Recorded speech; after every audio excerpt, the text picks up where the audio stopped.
Children's Bureau Child Welfare Evaluation Virtual Summit Series. Children's Bureau. The Child Welfare Evaluation Virtual Summit Series was made possible by the Children's Bureau. Creating a new narrative, collaborative and effective evaluation in tribal communities. Throughout this video, the word tribal is used to describe a wide variety of Native communities that perform and participate in evaluation. This video is intended to be relevant to all American Indian and Alaska Native peoples and their communities. When many people hear the word evaluation, it invokes an active fear. A fear that someone who doesn't know them and doesn't know their work is going to judge their performance and not give them an opportunity to defend their work against that judgment. I know the image I often have when I hear evaluation is of a person coming in with a clipboard, standing over me, taking notes, not letting me see those notes, and then giving those notes to my supervisor. The idea that evaluation is this unknown, this mystery, leads to more fear about what the practice of evaluation actually involves, which can lead to very few people being interested in training as evaluators to understand how evaluation can add value to community planning efforts. In tribal contexts, this fear is made even more intense because of the ways research and evaluation has been used through history to disadvantage and disempower tribal sovereignty over information. This history cannot be erased and will not be forgotten, but we can write a new narrative for ourselves about how we understand and use evaluation to strengthen our children, our families, and our communities in the future. This includes redefining our concept of rigor and investing in growing our own, developing evaluation practice from within our own communities. Moving forward, a work group was formed to consider how we should review the past to allow us to move forward, given the difficult history of evaluation and research in our communities. It included representatives from different agencies and perspectives, including tribal child welfare programs, evaluators with extensive experience in tribal contexts, university researchers working with American Indian and Alaska Native populations, technical assistance providers, and federal program partners from the Children's Bureau and other agencies within the Administration for Children and Families. This group engaged in a respectful and thoughtful dialogue of the history of research and evaluation in tribal contexts and the need for fundamental change in the way evaluation is practiced. As a result, the group chose to focus on promoting capacity in tribal evaluation and encouraging evaluation practice that is both culturally and scientifically rigorous. Work group discussions and brainstorming generated a roadmap for co-creating collaborative and effective evaluation to improve tribal child welfare programs. This roadmap provides a guide for promoting capacity in the tribal evaluation community and charts a course for building a new narrative in tribal evaluation. In order to understand how to move forward with evaluation practice, we must acknowledge how history has shaped current evaluation practice. There are two themes that emerge. Indigenous worldviews have been undervalued, and intergenerational trauma has had a devastating impact on our communities. Western-based evaluation activities have generally been imposed on us from the dominant culture and use standard Western approaches. These practices ignored our sovereign rights of tribal nations and failed to draw on our long traditions of successful evaluation strategies using Indigenous ways of knowing. In addition, many of our communities have been subjected to traumatic events that disrupted families, such as the impact of boarding schools and out-of-home placement and adoption of Native children from their tribal communities. These historical experiences have led many of our communities to revisit and reaffirm key values in order to move beyond this difficult history. Now, we as a working group have embraced these values as we consider this roadmap process. These values include Indigenous ways of knowing, respect for tribal sovereignty, a strengths-based focus, cultural integrity with scientific rigor, community engagement, ethical practices, and knowledge sharing. Just as these values anchor tribal communities, they should anchor our evaluations. Evaluation should be tailored to cultural context and responsive to cultural ways of life. Reflecting respect for all aspects of our cultural heritage and the unspoken promise toward our children underlies the values that are embedded in this roadmap. Respect for these values will be essential to the process of becoming culturally adept and maintaining cultural integrity in conducting evaluations. There are several stakeholders or partners who play important roles in evaluation of tribal child welfare programs.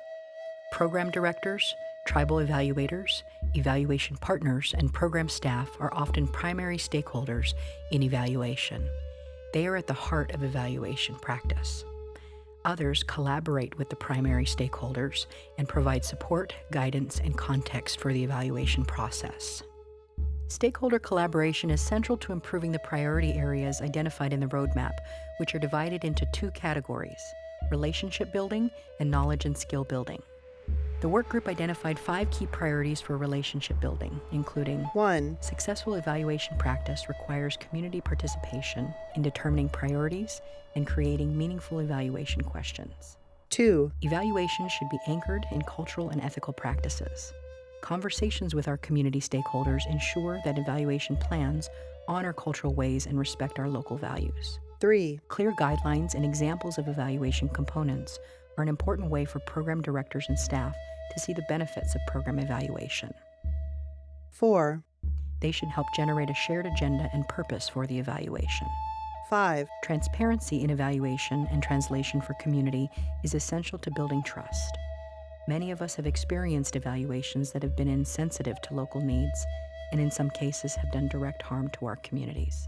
The work group also identified 6 key priorities for knowledge and skill building, including 1. Developing cultural protocols for community-engaged comprehensive evaluation ensures a foundation of evaluation that is both culturally and scientifically rigorous. Fortunately, recent efforts have produced models for community-engaged evaluation and research. 2. Mentoring and technical assistance for evaluation design and implementation is critical for ensuring successful evaluations that involve our program staff and communities. Local staff may not be trained as evaluators or may find the requirements confusing and not applicable. If local staff and community members have opportunities to learn about the key components of evaluation and to share their expertise on local culture, they can help guide culturally rigorous evaluation protocols. 3. Guidelines for selecting, adapting, developing, administering, and interpreting evaluation instruments help ensure meaningful evaluation results. There's a great deal of uncertainty about how to identify appropriate measures or instruments for use with Native children and families. Many standard measures, created and normed for the dominant U.S. population, are likely to work well for American Indian and Alaska Natives, but others are likely to provide misleading or incomplete information. 4. In many tribal communities, information is communicated through storytelling, which provides an opportunity for staff and community members to interpret evaluation data. Evaluations are opportunities for us to give voice to our concerns and to create a comprehensive story of what is happening in tribal child welfare programs.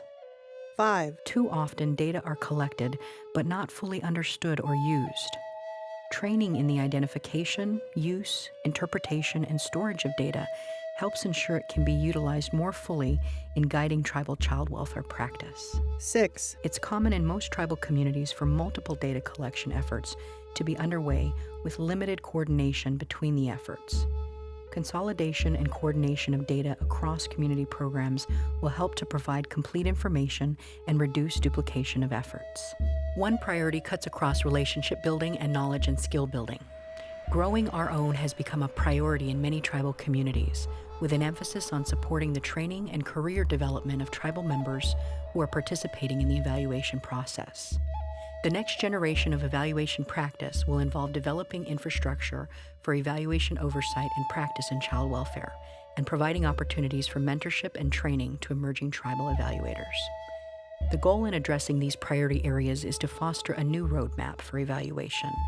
That is, to build a new narrative for evaluation practice in tribal child welfare.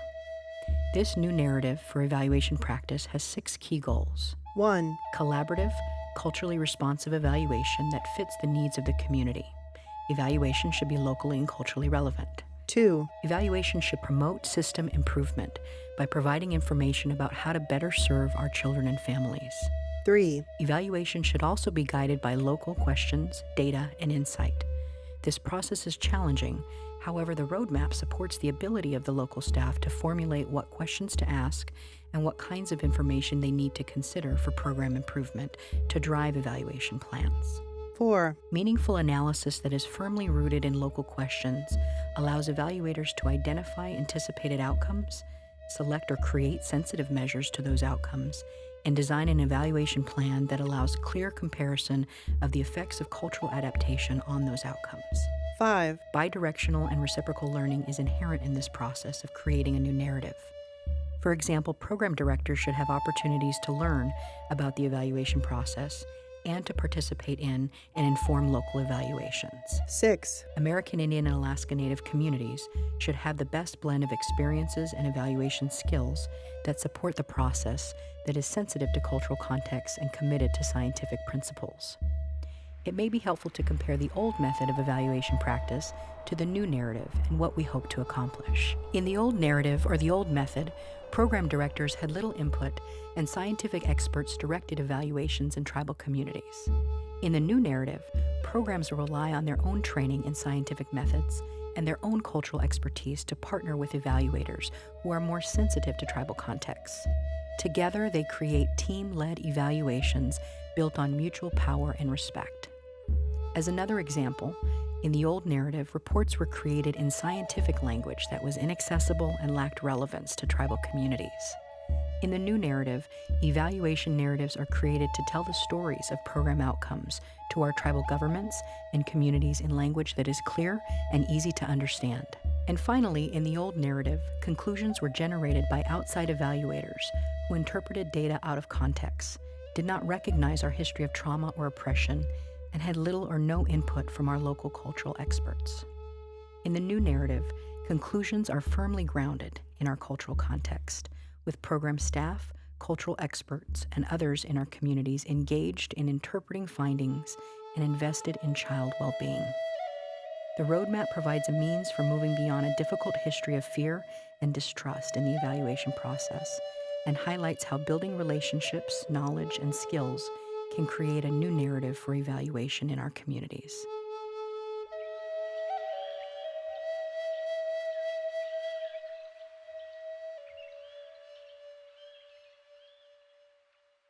You can find the publication A Roadmap for Collaborative and Effective Evaluation in Tribal Communities on the Children's Bureau website. Special thanks. A list of names follows: Malia Villegas, Dolores Subia Bigfoot, Mary Jane Peck, Melinda Baldwin, and Brian Deakins. This video was created by Paltech Inc.